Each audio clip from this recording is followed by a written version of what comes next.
Hello students, स्वागत है आपका आपके अपने चैनल पर। आई एम पूजा और आज हमारी डिस्कशन का टॉपिक है द स्पीकर ऑफ लोकसभा का अध्यक्ष। अगर आप इस वीडियो की पीडीएफ पाना चाहते हैं तो हमारे टेलीग्राम चैनल को ज्वाइन करें। टेलीग्राम का लिंक वीडियो के डिस्क्रिप्शन बॉक्स में दिया गया है, आप वहां जाकर उसे ज्वाइन कर सकते हैं। तो चलिए स्टार्ट करते हैं आज की क्लास।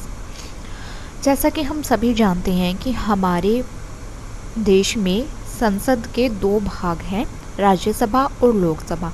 राज्यसभा ऊपरी सदन है और लोकसभा निचला सदन है। तो इस निचले सदन लोकसभा का एक अध्यक्ष होता है, उसके बारे में आज हम डिस्कस करेंगे। लोकसभा का पीठासन अधिकारी लोकसभा का अध्यक्ष होता है। लोकसभा अध्यक्ष का जो पद है वो हमारे संविधान के आर्टिकल 93 के तहत बनाई गई एक संवैधानिक स्थिति है।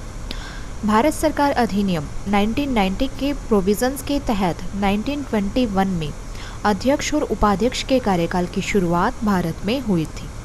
हमारे देश भारत में अध्यक्ष और उपाध्यक्ष के कार्यालय की शुरुआत कब हुई थी?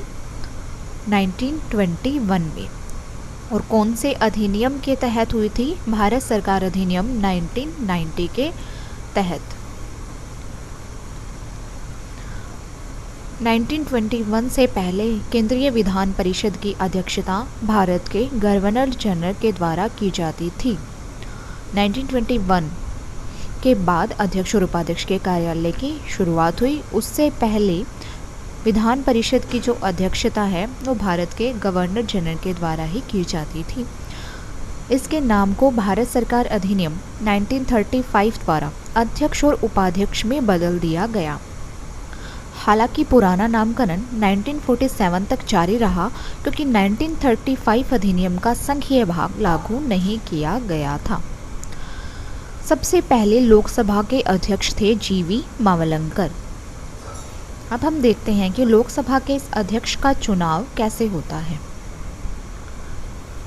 इसके चुनाव के लिए कोई विशिष्ट योग्यता हमारे संविधान में नहीं दी गई है। बस ये कहा गया है कि स्पीकर का चुनाव लोकसभा द्वारा अपने सदस्यों में से अपनी पहली बैठक के बाद जल्दी से जल्दी किया जाता है। और अध्यक्ष के चुनाव की जो तिथि है वो राष्ट्रपति निर्धारित करता है। संविधान में इतना कहा गया है कि स्पीकर को सदन का सदस्य होना चाहिए। सदन अपने पीठासन अधिकारी यानी अध्यक्ष का चुनाव सदन में मतदान करने वाले उपस्थित सदस्यों के साधारण बहुमत से करते हैं। वो अपने में से ही पीठासन अधिकारी यानी लोकसभा अध्यक्ष को चुनते हैं।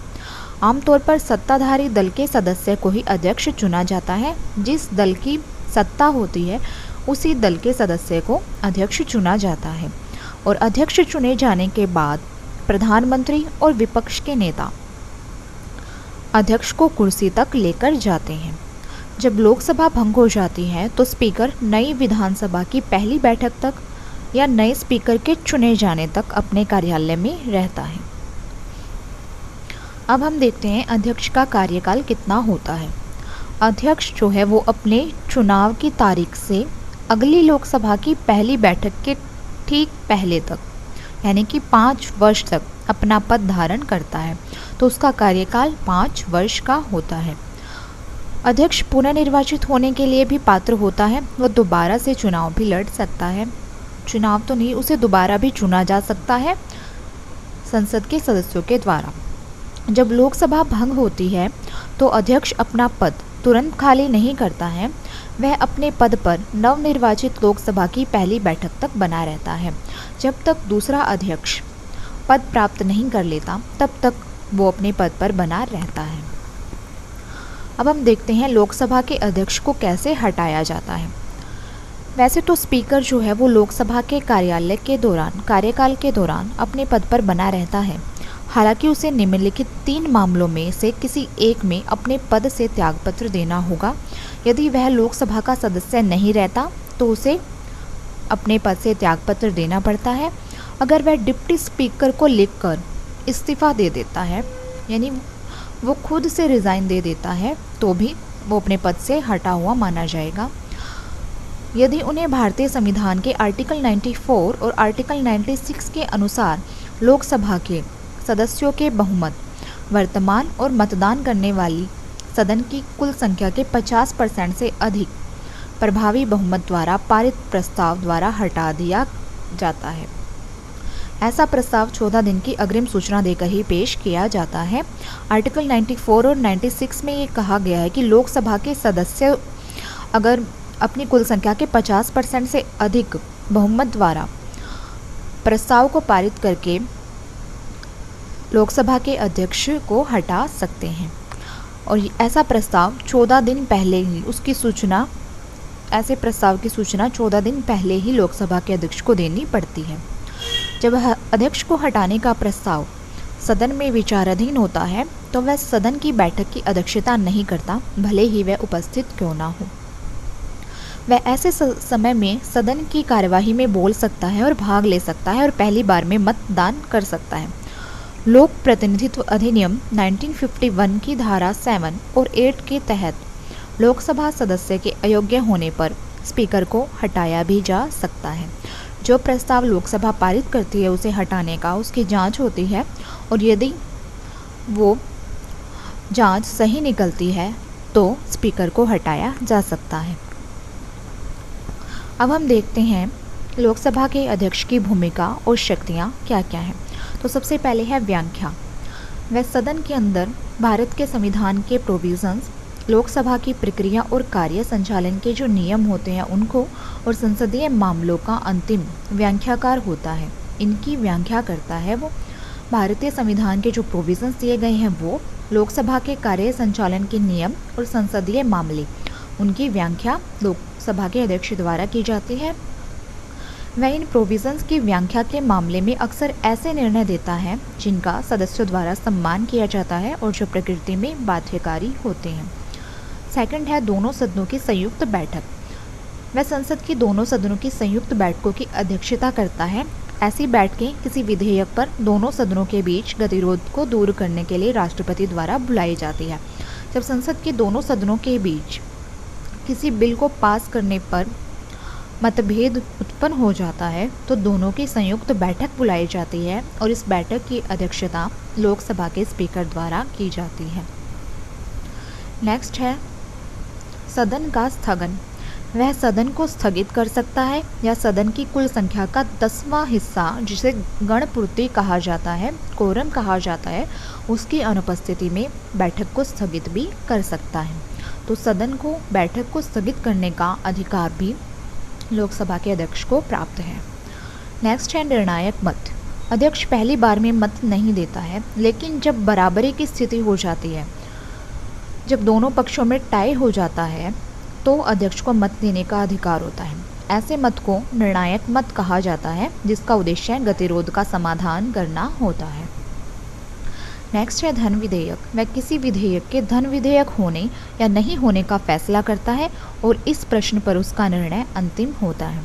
जैसा कि हम जानते हैं कि धन विधेयक पहले लोकसभा में ही पेश किया जाता है, इसलिए राज्यसभा उस विधेयक को धन विधेयक है या नहीं ये साबित करने के लिए उन दोनों में गतिरोध उत्पन्न हो जाता है, तो उसमें लोकसभा का अध्यक्ष ये निर्णय करता है कि वह विधेयक धन विधेयक है या नहीं, और अध्यक्ष जो निर्णय लेता है उसका निर्णय अंतिम ही होता है।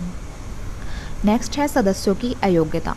10वीं अनुसूची के प्रोविजंस के तहत दल बदल के आधार पर उत्पन्न होने वाली लोकसभा के किसी सदस्य की अयोग्यता के प्रश्न पर निर्णय अध्यक्ष ही करता है।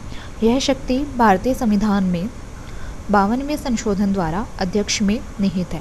सर्वोच्च न्यायालय ने वर्ष 1992 में फैसला सुनाया था कि इस संबंध में अध्यक्ष का निर्णय न्यायिक समीक्षा के अधीन है, यानी कि लोकसभा का कौन सा सदस्य योग्य है अयोग्य है इस प्रश्न पर निर्णय अध्यक्ष करता है। नेक्स्ट है आईपीजी की अध्यक्षता। लोकसभा का अध्यक्ष भारतीय संसदीय समूह यानी इंडियन पार्लियामेंट्री ग्रुप आईपीजी के पदेन अध्यक्ष के रूप में भी कार्य करता है। यह समूह भारत की संसद और विश्व की विभिन्न संसदों के बीच में एक कड़ी है। वह देश में विधायी निकायों के पीठासन अधिकारियों के सम्मेलन के पदेन अध्यक्ष के रूप में भी कार्य करता है। तो आईपीजी की अध्यक्षता भी लोकसभा का अध्यक्ष ही करता है। नेक्स्ट है समितियों का गठन। लोकसभा की समितियां अध्यक्ष के द्वारा ही गठित की जाती हैं और इसके निर्देशन में ही कार्य करती हैं। इसके द्वारा सभी संसदीय समितियों के अध्यक्ष मनोनीत किए जाते हैं और इसकी अध्यक्षता में कार्य सलाहकार समिति, सामान्य प्रयोजन समिति और नियम समिति जैसी समितियां सीधे काम करती है। तो इन समितियों का गठन भी लोकसभा के अध्यक्ष के द्वारा किया जाता है। नेक्स्ट है अध्यक्ष के विशेष अधिकार। अध्यक्ष सदन, उसकी समितियों और सदस्यों के अधिकारों और विशेष अधिकारों का संरक्षक होता है। विशेष अधिकार के किसी भी प्रश्न को परीक्षा, जांच और प्रतिवेदन के लिए विशेष अधिकार समिति को सौंपना अध्यक्ष पर ही निर्भर करता है। तो ये थी लोकसभा के अध्यक्ष की शक्तियाँ और उसके कार्य। तो आज की क्लास में हमने लोकसभा के स्पीकर के बारे में जाना, उसका चुनाव कैसे होता है और उसकी शक्तियाँ और कार्य क्या हैं। तो आज के लिए इतना ही। मिलते हैं नेक्स्ट क्लास में एक नए टॉपिक के साथ। इस वीडियो की पीडीएफ पाने के लिए हमारे टेलीग्राम चैनल को ज्वाइन करें और ऐसे ही महत्वपूर्ण टॉपिक्स पर वीडियो पाते रहने के लिए सब्सक्राइब कीजिए हमारे चैनल को। Thank you.